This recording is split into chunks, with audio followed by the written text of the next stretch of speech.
ধর্ষণের মামলায় 90 দিনের মধ্যে বিচার করতে হবে। ধর্ষণের মামলা 15 দিনের মধ্যে তদন্ত কাজ শেষ করতে হবে। তদন্তকারী অফিসার যাকে নির্দিষ্ট করা হয়েছে তাকেই তদন্ত কাজ সম্পন্ন করতে হবে নির্দিষ্ট সময়ের মধ্যে। তদন্তকারী অফিসার পরিবর্তন করা যাবে না। আইন মন্ত্রণালয়, স্বরাষ্ট্র মন্ত্রণালয় সহ কনসার্ন যত সরকারি অফিস আছে সর্বোচ্চ মাত্রায় সজাগ থাকবে। এবং একই সাথে সাথে শুধু এই ঘটনা, শুধু এই ধর্ষণের ঘটনা না, অন্য যে কোনো ধর্ষণ বা নারীর প্রতি সহিংসতা রোধকল্পে আমরা কিছু আইনি পদক্ষেপ নেওয়ার কথা চিন্তা করেছি। আজকে সকালে এসে আমরা মিটিং করে সিদ্ধান্ত নিয়েছি এবং এটা কিছুটা পরামর্শ করতে হবে স্টেক হোল্ডারদের সাথে, তারপর ফাইনালাইজ করব। আমরা চেষ্টা করব কয়েক দিনের মধ্যে এই আইনগত পরিবর্তনটা আনার জন্য। আইনগত পরিবর্তনের বিষয়টা শুধু ব্যাখ্যা করছি আমার পক্ষ থেকে। একটা হচ্ছে, আমরা দেখতাম নারীর প্রতি সহিংসতা বা নারীর প্রতি নির্যাতন, রেপের মতো কেসে ইনভেস্টিগেশন যে অফিসার ছিলেন, ইনভেস্টিগেশন অফিসার যখন 30 দিনের মধ্যে তদন্ত কাজ সম্পন্ন করতে না পারলে ওনাকে চেঞ্জ করে আরেকজনকে দেওয়া হতো, আরেকজন না পারলে তাকে চেঞ্জ করে আরেকজনকে দেওয়া হতো। এরকম ভাবে অনেকবার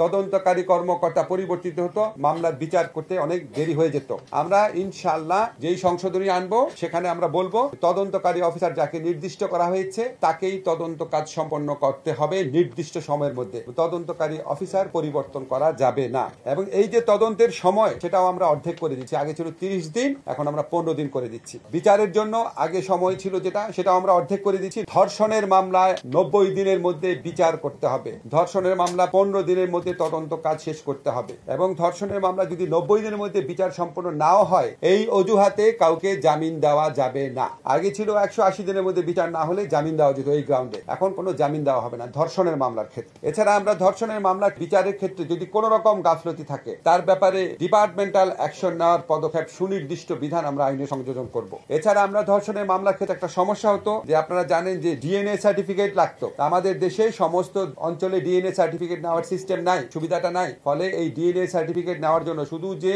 ভিকটিম তার না, অ্যাকিউজ যে পার্সন, আসামি, তারও ডিএনএ একটা ফরেনসিক রিপোর্ট লাগতো। এই ডিএনএ ফরেনসিক রিপোর্ট করার সুযোগ সুবিধা অত্যন্ত অপ্রতুল। এই জন্য ধর্ষণের মামলার বিচার অনেক দেরি হয়ে যেত।